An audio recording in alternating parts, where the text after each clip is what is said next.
If you have been in the writing community for a hot second, you have probably heard the term building a platform. And while it is true that as a fiction writer, you do not need massive numbers on social media or even a ton of email subscribers, the reality is a publisher wants to know how you are going to connect an audience to your novel once it releases.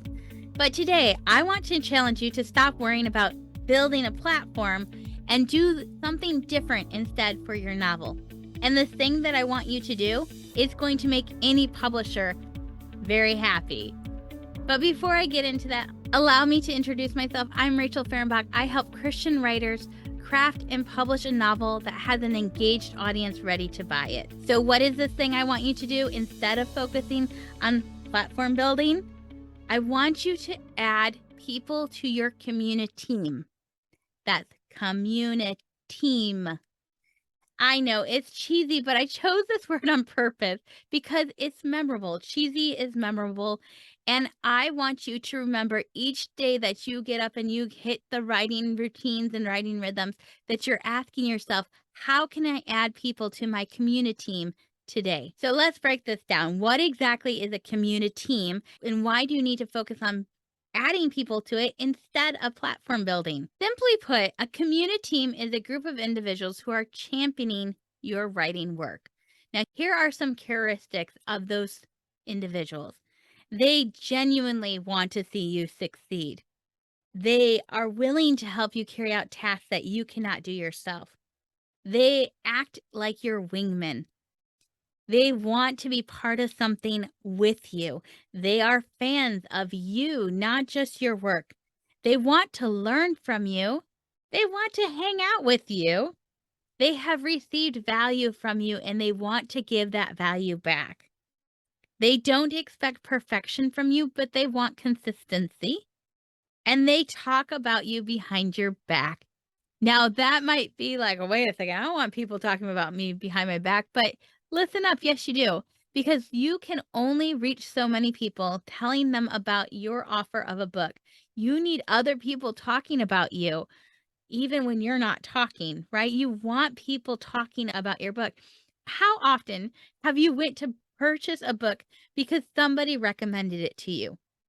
We know this is how it works. We know word of mouth is so much stronger than any advertisement possibly could be. We know that word of mouth does marketing like nothing else. And so we want people talking about us, and our community team are the people who are going to be doing that.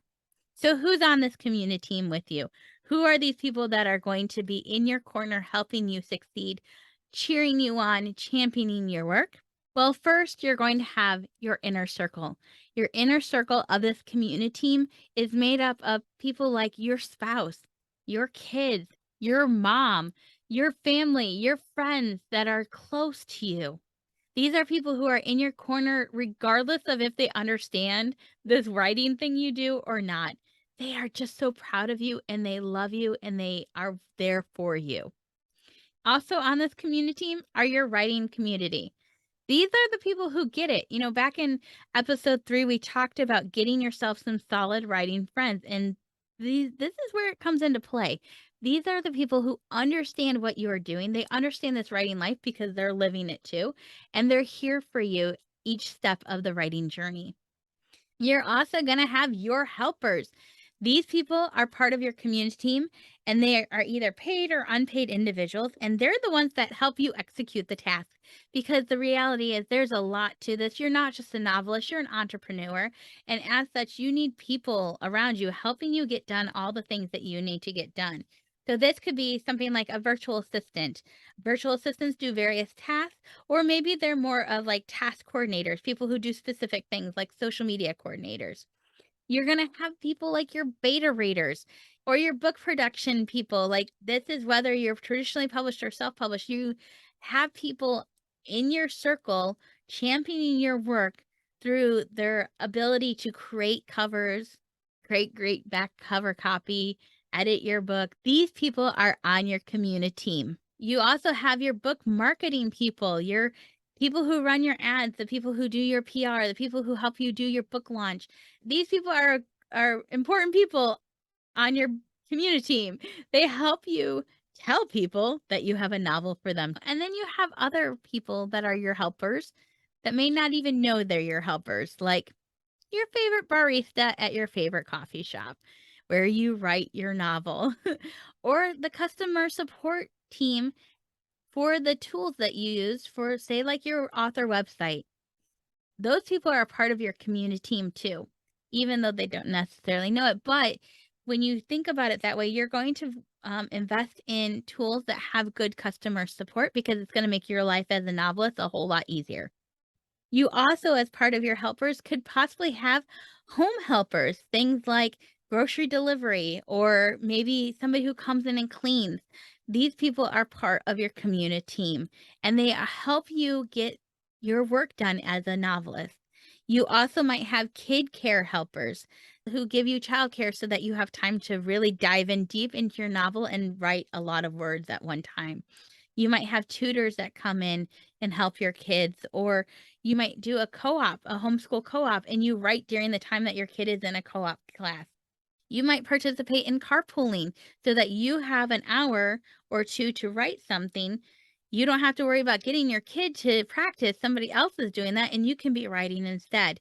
You also have your kid helpers. Like, do not dismiss the help that your kids can be to you in this whole writing world. If you have older kids, they might help you create social media graphics. Or if you have younger kids, they can help you look envelopes, right?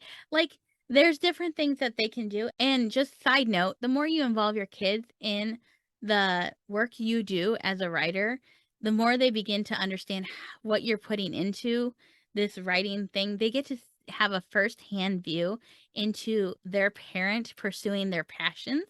And that's a great example for them in the future years. Now, I'm just going to pause real quick here because you might be wondering, like, okay, I get that I need these helpers to do these things and they're part of my community team, but how does that make a publisher happy? Like, first of all, you're not going to be putting these people on your book proposal. That's not what I'm suggesting here. But what I am suggesting is that you have people as part of your community team helping you do the job. And this comes into play later on when an editor is sending you back edits, or when an editor gives you a deadline to write a new chapter for the manuscript. This is where these helpers come into play. When you have these people helping you, you can meet deadlines. You can deliver on the things that the publisher is asking of you. They know that you'll be able to do a book launch tour later on. Your publisher is not going to know all the people that you have as part of your community team. But when you have those people, it becomes real obvious because you're able to deliver what's being asked of you by the publisher by the deadlines that they give you. When you're supported as an author, you can do the work that's being asked of you by the publisher. So make sure that you have helpers as part of your community team. Okay, let's move on to the next group of people that are going to be part of your community team. And that group of people is made up of professional contacts. We talked a little bit about this in episode 4 about creating a network of individuals that you can collaborate with. These are individuals who will eventually become endorsers, be part of your book launch strategy, connect you to speaking events and other audience building opportunities. These people are other fiction writers. These are influencers, speakers, business owners, nonfiction authors. These are people within the publishing industry, both fiction and nonfiction. These are agents and editors and marketers. These are people who have connections to, and then outside of the writing industry, these are people who have connections to other organizations. We're talking pastors, ministry leaders, nonprofit leaders, online communities, professional communities, whatever it may be. These are people, these are what we call the gatekeepers, or we call them the hubs. Like they're the hub and all these folks come out from them, or they're the gatekeeper. This is the person that you get to other people through. You want those professional connections within your community team. So don't just get sucked into, I need to make connections with just other fiction writers. You need to be spreading your net wide and far because fiction readers are amongst all of these communities. Fiction readers are not their own community. Fiction readers are amongst the community of people. And the more that you understand your reader, the more you can target organizations that that reader is part of. Next up on your community team are your personal connections. These are individuals within your everyday circle of influence. Do not forget these people. It's very tempting to kind of dismiss them because they're a part of your everyday, but these are the people that are going to connect you to more fiction readers. This is going back to that word of mouth mindset. We want people talking about us behind our backs. We want them talking about our books. And those in our circle of influence are a key part of that. These are the people that are in your church, in your homeschool co-op, in your kids' school, part of the activities that your kids are involved in, people you volunteer with, your coworkers. These are people that are amongst your everyday life that have the ability to connect you to other people, because just because you guys are in the same circle doesn't mean that you know the same people. And so your circle overlaps with their circle, and then they tell it to somebody in their circle, and then that person's circle overlaps in another circle, and that person tells another person, and it goes on and so forth. And soon you're reaching fiction readers that you never could have reached before, and because you did not dismiss that word of mouth marketing amongst your own circle of influence. And the last person you want on your community team is your reader. Now, most people think about this when they think about platform building. They think, how can I get more people on my email list? How can I get more social media subscribers? And I hope that you're beginning to see that your platform, your network is bigger than just your reader. But your reader is a very big part of that community team. They're a big part of this. And so I hope that you know who that reader is so that you can identify where they're hanging out on online spaces, and then you can go hang out there too. Does your reader like Instagram or does she prefer Facebook? Does your reader create stuff on TikTok? Are they more the type that browses LinkedIn? You need to know this about your reader, and then you need to be in those spaces too. But also, your reader might hang out in in-person spaces and in-person organizations, and that you might need to go hang out in those organizations and spaces too. You need to know your reader well enough to be able to meet your reader where they're at. Okay. Whew. I just threw out a lot of people to think about being a part of your community. And we still have more to go on this whole topic. But before we do, let's pause and have you hit the subscribe button on YouTube, Apple, Spotify, wherever you're listening or watching this fit in this episode. I want you to subscribe so that you don't miss out on any future conversations like ones about how do you even invite somebody to be part of your community. And we will cover that in future episodes, and I don't want you to miss them. So hit the subscribe button. So, why do I want you to stop building a platform and start adding to your community? Well, in addition to the fact that you need support as a writer, a lot of what we do is a very lonely process. And you just need people that you know are in your corner that are going to, one, support you no matter what, two, want to see you succeed, three, understand what you're going through, and want to help you along that journey. And you also wanna have people that will champion your works when it's released, and you wanna have people that can help you do the work that you need to do. In addition to just all that supportive role that your community team gives you, you wanna focus on building a community team versus building a platform because people do not like to be sold to. A lot of platform building ideas that you hear out there focus in on promotion. We tend to think about, what are all the things I could do that would get me more followers? And even when we shift a little bit to like, how can we serve a reader? What's the things that I can do? How can I tell them the ways that I can serve them? Even then, we're still kind of promoting ourselves. And what I would, the mind shift I want you to go to is more of, how can I invite people to be part of my community? How can I invite people into this community that I'm building around the work that I do? How can they invite them to be part of something? Because that's really, at the end of the day, what people want. This, I would argue, that's one of the reasons why people read fiction is they want to belong to something, they want to experience something with other people, and they want to engage in something that's outside themselves. So Really, when you are inviting a reader to be part of the work that you're doing, or even any of those other people that I mentioned, you're inviting them into the community that you are creating around the work that you do and around you as an author. Now, you might think that this is hard to do as a fiction writer, but I would argue that you are actually in a better place to do this than most nonfiction writers are. Nonfiction writers focus in on this is how I can help you. But you as a fiction writer, you create worlds, you create experiences. So you understand how to craft an experience to invite a reader and to invite others into. You know how to invite people. You know how to create the environment and create the experience.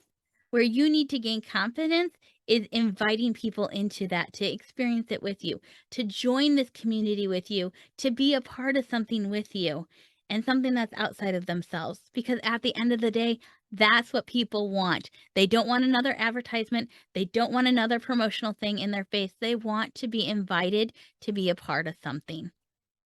And this is going to make your publisher so very happy because they will see that you understand how to connect to an audience. You understand that you have limitations, that you can only go so far, but you understand that you need the hubs, you need the gatekeepers on your team so that you can reach the next circle, the next set of people. So, yes, social media numbers, email numbers, they're important. But what is more important to the publisher is that you have the potential to connect to even more groups of people. Because at the end of the day, we have a limit on what we can reach, right? We have a limit as to who is in our circle. But if we approach it with a community team aspect of getting people onto our team that we can link arms with, who are the hubs that have access to the spokes, or the gatekeepers that open up the door wide to us to meet new audiences, that's what's going to get a publisher excited is when they can see that you have the potential to reach multiple audiences because of the connections that you have, because of the people who are a part of your community team. And a publisher is going to want to work with you when they see that you have made that happen and that you are able to articulate who it is that is a part of your team. And then the number one reason to not build a platform, but instead to invite people to be part of your community team is that platforms are lonely places. It often, and this is probably one of the reasons why most writers do not like platform building. They think it's it kind of feel awkward. Like the spotlight is on you and it focuses on you, and there's a lot of pressure to that. But a community team is not a lonely space. It is full of love and support and encouragement to help you continue to do the work that you have been called to do. So here's your action item for today. Go to rachelfahrenbach.com/resources and download the Community Team Builder worksheet.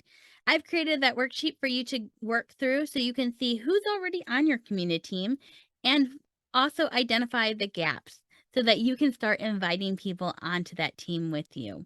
And if you have a writer friend who you know just hates the idea of platform building, who loathes it, who dreads it, who is just nervous about it, who just feels kind of the pressure of it, would you send them this episode as an encouragement for them? So maybe it will help them to think differently. Instead of platform building, they can switch to this mindset of community team building. And in doing so, just find a freedom and a release of that pressure on them to build a platform. Thanks for doing that. I really do appreciate it when you guys share these episodes with other writer friends because you are part of my community team. You are helping me reach other audiences. Thank you. Until next time, happy writing. Bye.